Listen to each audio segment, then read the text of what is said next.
কোরবানি ইতিহাস, গুরুত্ব ও শিক্ষা। কোরবানি ইসলামের গুরুত্বপূর্ণ বিধান ও বিশেষ ইবাদত। হজরত আদম আলাইহিসসালামের যুগ থেকে তা চলে আসছে। কুরআন থেকেই হজরত আদম আলাইহিসসালামের দুই ছেলে হাবিল ও কাবিলের ঘটনার সূত্রে আমরা পৃথিবীর প্রথম কুরবানির খবর জানতে পারি। হাবিল ও কাবিলের ঘটনায় দেখা যায়, আকাশ থেকে আগুনের ঝলক নেমে এসে হাবিলের জবাই করা কুরবানি পশুটি আল্লাহ গ্রহণ করেছিলেন। অন্যদিকে কাবিলের কুরবানিটি প্রত্যাখ্যাত হয়। কোরআনে মহান আল্লাহ বলেছেন, আদমের দুই পুত্রের বৃত্তান্ত তুমি তাদেরকে যথাযথভাবে শুনিয়ে দাও। যখন তারা উভয়ে কুরবানি করেছিল, তখন একজনের কুরবানি কবুল হল এবং অন্যজনের কুরবানি কবুল হল না। তাদের একজন বলল, আমি তোমাকে অবশ্যই হত্যা করব। অপরজন বলল, আল্লাহ তো সংযমীদের কুরবানি কবুল করে থাকেন। সূরা মায়েদা। তবে সব নবীর শরীয়তে এর পদ্ধতি এক ছিল না। ইসলামী শরীয়তের এর যে পদ্ধতি নির্দেশিত হয়েছে, তার মূল সূত্র মিল্লাতে ইব্রাহিমিতে বিদ্যমান ছিল। এজন্য কুরবানিকে সুন্নাতে ইব্রাহিমি বলা হয়।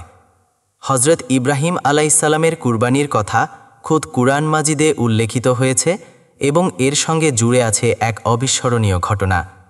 বহুদিন ধরে ইব্রাহিম আলাইহিসসালামের কোনো সন্তান হচ্ছে না। ধীরে ধীরে তার এবং তার স্ত্রীর সন্তান জন্মের স্বাভাবিক বয়স পার হয়ে যায়। জীবন সন্ধ্যায় দাঁড়িয়েও তিনি আল্লাহ তাআলার কাছে নেক সন্তান প্রার্থনা করেন।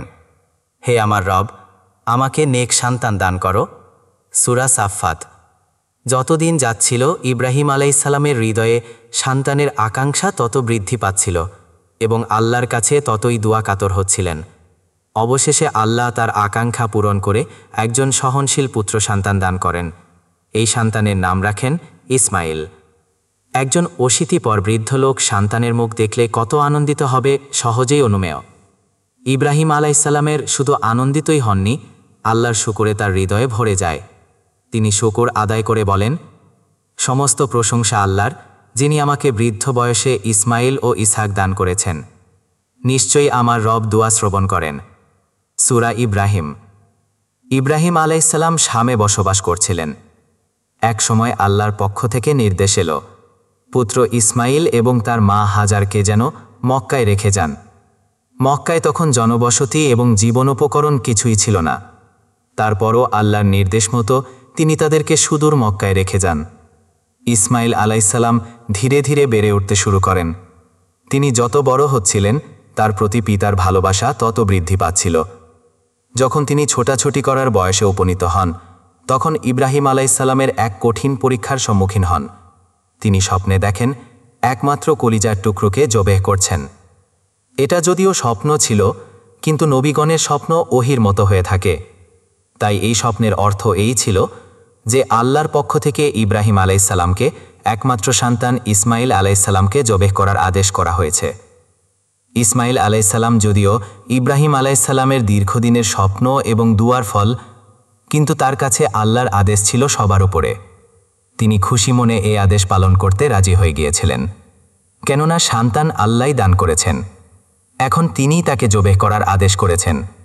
তার দেওয়া সম্পদ তার জন্য কুরবান করতে দ্বিধা কিসের? বান্দার জন্য এটা বরং সৌভাগ্যের বিষয়। ইব্রাহিম আলাইহিসসালামের অতীতে আল্লাহর পক্ষ থেকে অনেক বড় বড় পরীক্ষার সম্মুখীন হয়েছেন এবং সবগুলোতে চূড়ান্ত সাফল্যের স্বাক্ষর রেখেছেন। এই আদেশ পালনেও তিনি নিজের দিক থেকে সঙ্গে সঙ্গে রাজি হয়ে গিয়েছিলেন। কিন্তু এটা যেহেতু দুইজনের সাথে সংশ্লিষ্ট বিষয় ছিল, তাই অপরজনের অভিমত জানা বা অন্তত উভয় করা উচিত। এতে তিনি মানসিকভাবে প্রস্তুতি নিতে পারেন, অথবা তার কোনো দ্বিধা থাকলে বোঝানো সমঝানো যাবে। ইব্রাহিম আলাইহিসসালাম নিজ স্বপ্নের কথা সন্তানকে জানিয়ে তার অভিমত জানতে চাইলেন। হে আমার বৎস, আমি স্বপ্নে দেখি তোমাকে জবেহ করছি, তাই তুমি চিন্তা করে দেখো তোমার অভিমত কি? কিন্তু তিনি তো ছিলেন খলিলুল্লাহর পুত্র এবং ভাবী নবী। তিনি সঙ্গে সঙ্গে উত্তর দিলেন, হে আমার পিতা, আপনাকে যে আদেশ করা হয়েছে তা করে ফেলুন। আপনি আমাকে আল্লাহ চাহেন, তবে অবশ্যই ধৈর্যশীলদের মধ্যে পাবেন। সূরা সাফফাত। এটা ইসমাইল আলাইহিসসালামের গভীর জ্ঞান ও বিনয়ের পরিচায়ক।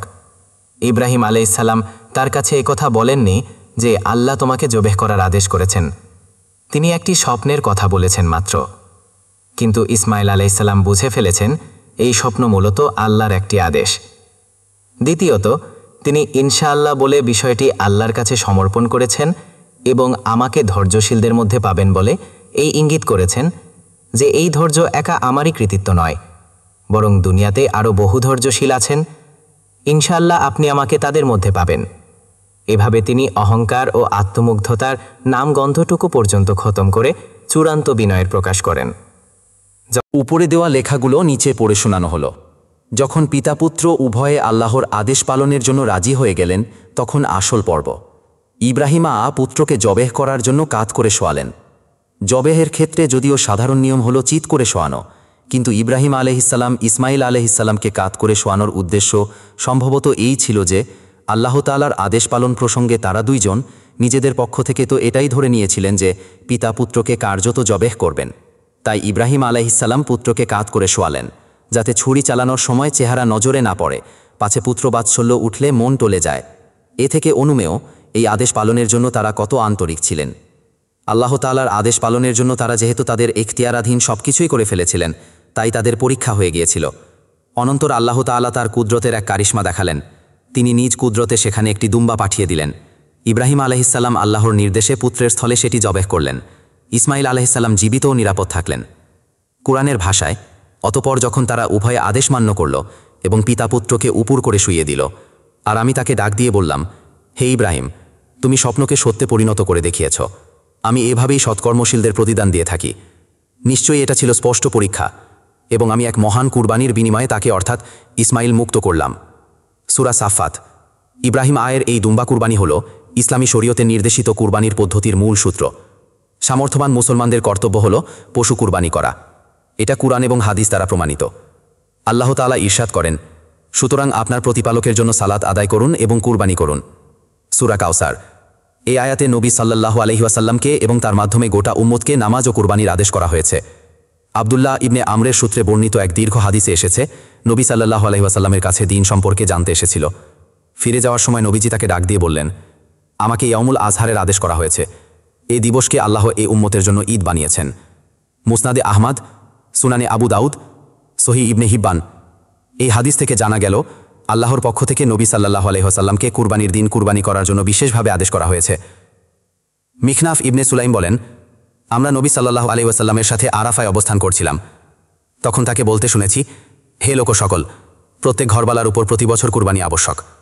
সুনানে আবু দাউদ, মুসনাদে ইবনে আবি শাইবা মুসাবাত কুরবানি করার জন্য বিশেষভাবে আদেশ করা হয়েছে। মিখনাফ ইবনে সুলাইম বলেন, আমরা নবী সাল্লাল্লাহু আলাইহি ওয়াসাল্লামের সাথে আরাফায় অবস্থান করছিলাম। তখন তাকে বলতে শুনেছি, হে লোক সকল, প্রত্যেক ঘর বছর কুরবানি আবশ্যক। সুনানে আবু দাউদ, মুসনাদে ইবনে আবি শাইবা, মুসনাদে আহমদ। তাছাড়া নবী করিম সাল্লাল্লাহু আলাইহি ওয়াসাল্লাম মাদানী জীবনে প্রতি বছর কুরবানি করেছেন। আব্দুল্লাহ ইবনে উমররা বলেন, রাসূলুল্লাহ সাল্লাল্লাহু আলাইহি ওয়াসাল্লাম মাদানী 10 বছর ছিলেন, প্রতি বছরই কুরবানি করেছেন। জামে তিরমিজি, মুসনাদে আহমদ। উপরোক্ত আয়াত ও হাদিসসমূহ থেকে বোঝা গেল কুরবানি অত্যন্ত গুরুত্বপূর্ণ বিধান। সামর্থ্যবানদের জন্য কুরবানি করা আবশ্যক। কুরবানির মধ্যে অনেক শিক্ষণীয় বিষয় রয়েছে। এখানে কয়েকটি শিক্ষা সংক্ষেপে উল্লেখ করা হলো। 1. কুরবানির গুরুত্বপূর্ণ একটি শিক্ষা হলো আল্লাহর প্রতি তাওহীদের বিশ্বাসকে দৃঢ় ও নিখুঁত করা। কুরবানি আমাদের শিক্ষা দেয় যে ইবাদতের উপযুক্ত একমাত্র আল্লাহ। আল্লাহ ছাড়া আর কেউ, আর কোনো কিছু ইবাদতের উপযুক্ত নয়। সুতরাং ইবাদত একমাত্র আল্লাহর করব। আল্লাহ ছাড়া আর কেউ, আর কোনো কিছুরই ইবাদত করব না। কোনো কিছুতে ইবাদতধর্মী কোনো কাজ আল্লাহর নির্দেশে বৃদ্ধ বয়সে প্রাপ্ত একমাত্র সন্তান ইসমাইল আকে জবেহ করার জন্য খুশি মনে রাজি হয়েছিলেন।